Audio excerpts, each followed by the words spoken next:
All right, so in today's explainer, we're going to forge a sword for the modern professional. But, this one isn't made of steel. It's forged from the ancient principles of the samurai. We're going to explore what it really means to be a Bushido professional. Let's just dive right in. I want you to take a second and think about your own career. Does it ever feel like a battlefield?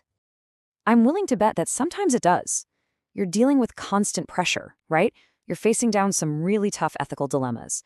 And through it all, you're trying to find a real sense of purpose in what you do.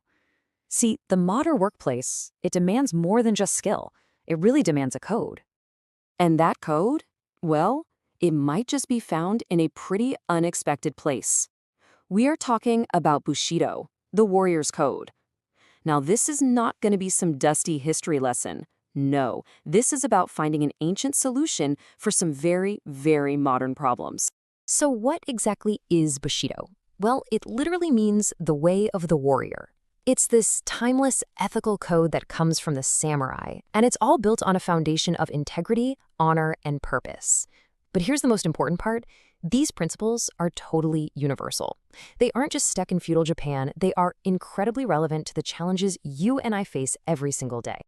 Let's kick things off with the first virtue, which is pretty much the bedrock of the entire code. We're talking about honor. Think of this as your inner compass, the thing that keeps you pointed true in the chaos of your professional life.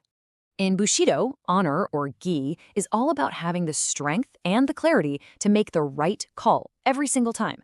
It's about protecting your personal integrity above everything else. And what's really key here is this idea of unwavering accountability. It's not just about taking a victory lap for your successes, it's about owning your failures with that exact same strength. And this is where it really clicks. For a samurai, honor meant having this unshakable reputation, one that was built on truth. So what about for you today?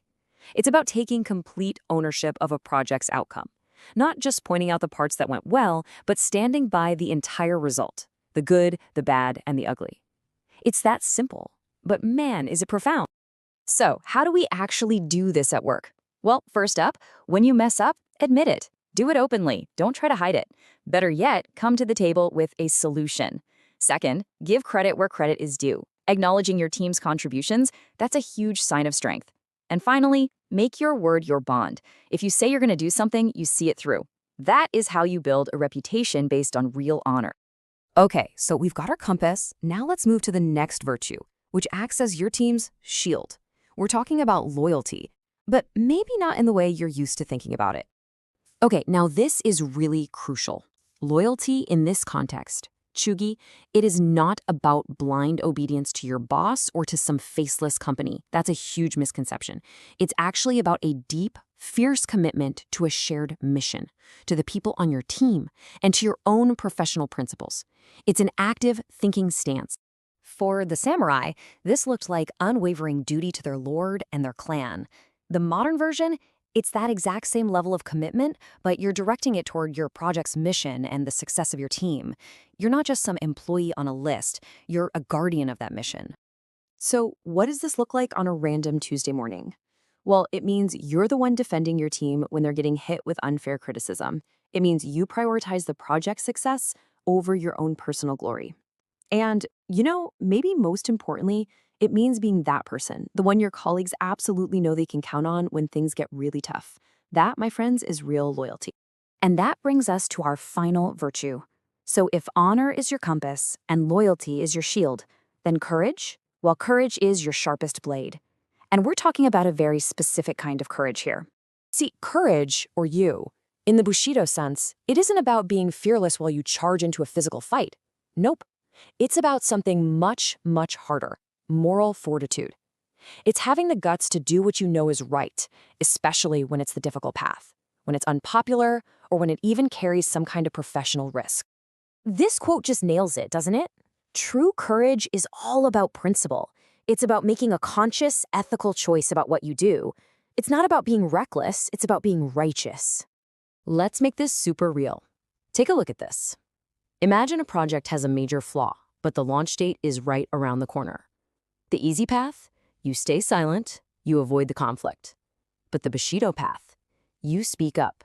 But you don't just point out the problem. You bring a solution. even if it means risking a little temporary friction.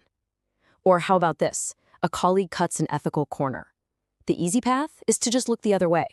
The courageous path is to actually address it, constructively and with integrity, to protect the whole team and the mission itself. So let's pull this all together. This is the path of the modern samurai. It's a simple but really powerful framework. First, you act with honor as your unshakable guide. Second, you commit with loyalty as your team's protective shield. And third, you lead with courage as your sharpest, most effective blade. I want you to start thinking about your work environment a little differently. Your desk, it isn't just a desk. It's your dojo. It's the place where you train, where you perfect your craft and your character. And your colleagues, they're not just coworkers. They are your clan, bound together by a shared mission. So, as we wrap things up, I'm going to leave you with this one question. Forget about the deadlines and the meetings for just a second. Instead, ask yourself this: what honorable battle will you choose to fight tomorrow?